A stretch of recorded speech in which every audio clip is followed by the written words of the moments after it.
O Grande Prêmio dos Países Baixos terminou e há muitas coisas a dizer. Claro, precisamos falar da duplicidade de tiros da Ferrari que afeta essa situação negativa que a escuderia vermelha está enfrentando atualmente. Primeiro, o erro de Hamilton, depois a manobra de Kimi Antonelli contra o carro de Leclerc que obriga o monegasco a abandonar. Devemos também falar, claro, do pódio de Isaac Ajar-Kuki nesta temporada, que faz algo realmente espetacular e que fez a diferença hoje, provando que é quase um piloto experiente apesar de não ter experiência na Fórmula 1. Ele começou esta temporada como rookie com uma saída na Austrália durante a volta de formação, com essa lágrima durante essa corrida com Helmut Marko, que já o tinha colocado em dificuldades ao criticá-lo, e agora ele negou tudo, mas não só agora, ao longo de toda a temporada ele negou mais de uma pessoa. Acronym devemos, é claro, também falar sobre a saída de Lando Norris e como isso muda o jogo no Campeonato Mundial. Agora há uma diferença de 34 pontos entre Piastri e Norris, devido à falha no motor da McLaren, motor Mercedes. Vamos abordar todos esses assuntos em detalhes. Primeiramente, lembro vocês, é claro, de deixar um like, se inscrever, ativar as notificações para não perder nenhum vídeo aqui no canal. Como sempre, mantenho vocês informados sobre todas as novidades relacionadas à Fórmula 1 e mais especificamente à Ferrari. Deixem nos comentários, é claro, como vocês viveram essa corrida e quais foram os assuntos que, digamos, mais os entusiasmaram, tanto positivamente quanto negativamente. Dito isso, como há muitos tópicos a tratar, vamos começar com um breve resumo da classificação, e depois examinaremos cada episódio individualmente na ordem cronológica, ou seja, desde o início da corrida. Vitória de Piastri. Piastri mostrou que era sólido porque, com 3 relargadas de safety car, ele sempre fez uma largada muito boa. Foi o único momento em que poderia se ver em dificuldade fora do início do Grande Prêmio, e mesmo assim conseguiu manter a liderança, permanecer na frente, e isso era o que mais importava para ele. Ele foi firme, frio e nunca se deixou levar por influências negativas, talvez cometendo um erro, mas permaneceu justo, fiel ao seu caminho, à sua trajetória, se assim quisermos, e isso levou a conquistar essa vitória fundamental, pois se Piastri vencer o campeonato neste ano, isso também se deve em grande parte a essa vitória, que é um dos momentos mais importantes desta temporada. Eu te digo agora porque tenho certeza, ganhar tantos pontos no campeonato em uma única corrida é uma recompensa muito boa para Piastri em comparação com Norris e é por isso que provavelmente também lembraremos dessa corrida no final do ano. Verstappen em segundo fez o máximo com seu carro, ele não podia fazer mais, tentou dificultar a Norris a ultrapassá-lo na largada e se posicionando entre os McLaren. Depois tentou nas diferentes relargadas dificultar a tarefa dos pilotos da McLaren, ele não podia fazer mais. Terceiro lugar para Jar, falaremos mais sobre Isaac mais tarde. De qualquer forma, um pódio enorme, uma corrida sólida do piloto francês. Quarto Russell, quinto Albon, sexto Berman, sétimo Sol, atenção a Sol em sétimo e Alonso em oitavo. Atenção às Aston Martin que fizeram a dobradinha com suas 2 carros nos pontos. Nono Tsunoda, décimo também com Haas, sexto Berman, uma grande recuperação desde o fim da fila e décimo Ocon, que de qualquer forma chegou na zona de pontos. Depois todos os outros na ordem. Destaco Antonelli na 16ª posição, que recebeu não apenas 10 segundos de penalidade por colisão na 56ª volta com Leclerc, mas também 5 segundos por excesso de velocidade na pista de boxes, o que levou a uma velocidade excessiva na pista de boxes na 62ª volta. Portanto, 15 segundos no total pela colisão de Antonelli e também 10 segundos pela colisão de Sainz, que posteriormente cumpriu sua penalidade parando nos boxes. Dito isso, vamos analisar detalhadamente a largada e ver as diferentes situações que se apresentaram. Desde a ultrapassagem de Verstappen até a ultrapassagem de Leclerc, que também fez algo espetacular. E então, claro, veremos a saída de Hamilton, também precisamos falar e discutir a saída de Leclerc, a ultrapassagem de Leclerc sobre Russell e a saída de Leclerc após ser atingido por Kimi. Então aqui, a largada começa bem para Piastri. Norris nunca começa bem, pessoal. É preciso dizer isso mais uma vez. Norris deixa Verstappen passar na largada. É um erro grave que continua acontecendo. Norris não consegue melhorar suas saídas e paga um preço alto por isso, pois perde posições, naquele momento algo deu errado. Norris não podia se dar ao luxo de fazer isso, mas aconteceu. Verstappen fez uma manobra espetacular pelo lado de fora, decidiu ultrapassar Norris e quase também passou por Piastri. Mas veja a diferença, Norris deixa passar pelo lado de fora e não reage. É verdade que Piastri está mais à frente, mas ele se defende contra Max. Veja aqui, naquele momento Piastri intencionalmente amplia a trajetória para não deixar Verstappen passar, que fez uma largada excelente ao também se posicionar pelo lado de fora e mantém sua posição. Max é obrigado a se ampliar e, nesse caso, Norris recupera quase a posição, mas aqui chega uma magia impressionante do holandês. Vamos continuar, vamos olhar aqui. Espera, vamos avançar um pouco mais. Aqui, chegamos à curva 2 e depois à curva 3. Ali, ao lado de Norris, ele tenta manter a posição e aqui vemos Max com todas as suas derrapagens e ele disse que a perdeu aqui, que vai colidir. Como pode manter a posição? Como pode sustentar essa posição? E Max fez uma mágica aqui, manter a posição, realmente é algo impressionante do meu ponto de vista. Somente um quádruplo campeão mundial como ele, um piloto com tanta experiência e tanta afinidade com o carro de Fórmula 1, ele consegue manter o carro nessas condições com pneus frios porque os pneus estavam frios no início da corrida. Com o carro, todas essas derrapagens, fora de linha, realmente algo louco e, apesar de tudo, ele também mantém a posição, ou seja, sobre Norris. Então, muito mérito, muito mérito.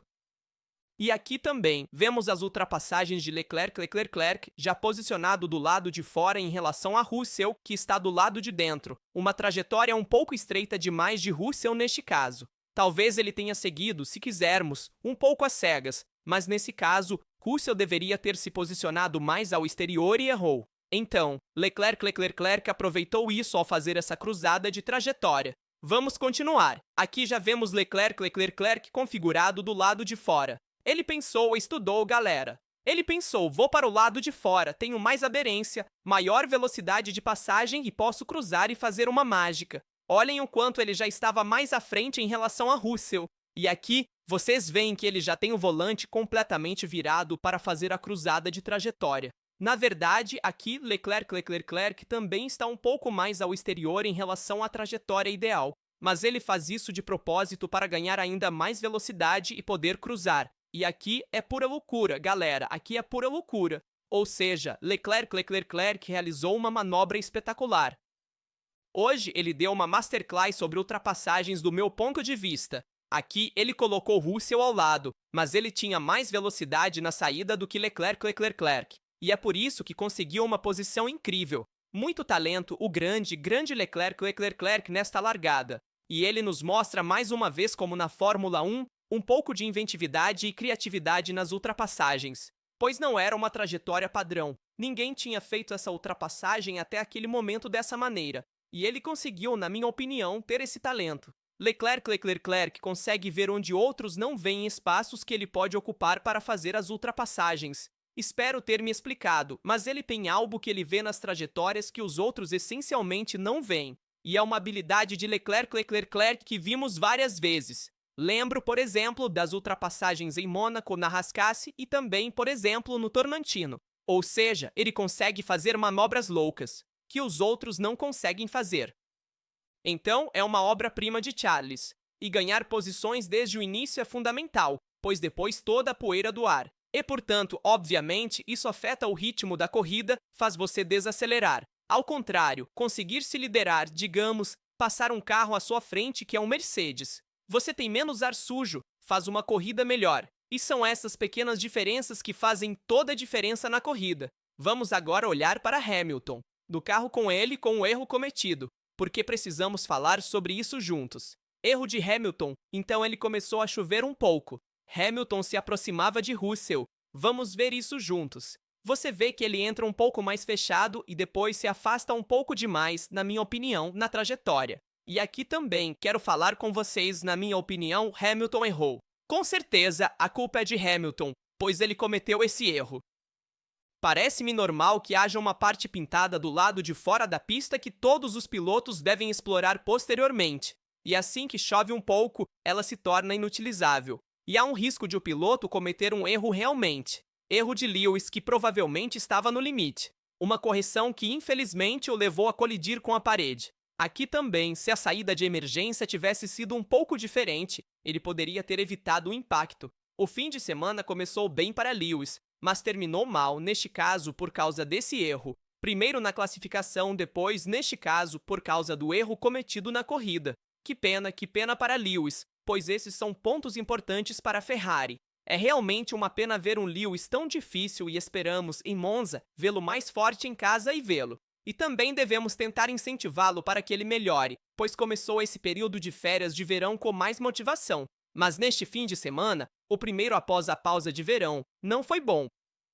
Portanto, esperamos encontrá-lo mais forte mais tarde. Agora, quero falar com vocês sobre a situação de Leclerc. Então, porque neste caso, vimos um acidente de Hamilton. Leclerc tinha acabado de parar e aí ele sacrificou um pouco a estratégia. Porque neste caso, vou mostrar a classificação. Leclerc teve que parar. Ele tinha parado antes, colocando pneus macios, por isso os outros pararam mais tarde, quando o safety car saiu por causa do acidente de Hamilton. E então, Leclerc assumiu a posição sobre Leclerc. Isso para que vocês revisem a classificação. E Lacamor, também Leclerc ficou nervoso, o que foi obviamente infeliz. Portanto, Leclerc teve que fazer a manobra de ultrapassagem sobre Leclerc. Então, Leclerc decidiu ultrapassar Leclerc com uma manobra de carteira de motorista. E pessoal, vamos deixar claro, se na Fórmula 1 proibirmos ultrapassagens como a que Leclerc fez sobre Russell, não haverá mais automobilismo. Ou seja, na minha opinião, o automobilismo não existe, pois é uma ultrapassagem clássica que acontece na corrida de carros. Um pouco de corpo a corpo, um pouco de aproveitar a corda, de explorar a parte externa da pista. Ele não cortou completamente a curva, mas aproveitou, não é mesmo? Lado a lado, depois foi explorar a parte externa. Porque, obviamente, a curva é uma chicane, então ele vira à direita e à esquerda. É normal que um piloto, ao tentar uma ultrapassagem assim, corte um pouco a curva, nesse sentido, aproveitando um pouco a corda. Mas essa é a essência do automobilismo. Então vamos analisar isso juntos, porque quero discutir com vocês. E aqui Leclerc saiu, vamos ver agora se isso fica claro no vídeo, mas ele saiu para frear bem longe. E essa é mais uma habilidade de Leclerc que me lembra, por exemplo, a manobra que ele fez em 2023 em Las Vegas contra Pérez. Essa carga, essa frenagem furiosa.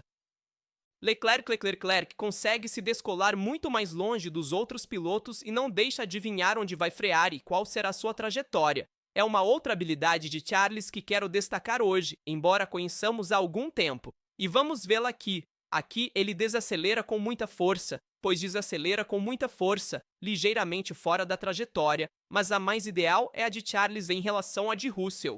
Ele também aproveita o cordão, consegue passar por esse espaço minúsculo, e se tocasse a grama, já estaria nas arquibancadas, mas conseguiu se inserir perfeitamente ali. Aqui ele ajusta a trajetória. Podemos ver que também ajusta um pouco Russell para forçá-lo a ir mais para o interior do cordão, e assim ter uma trajetória menos eficiente depois na saída e frear mais. E isso permite que Charlie tenha uma trajetória melhor no asfalto, fechando o A.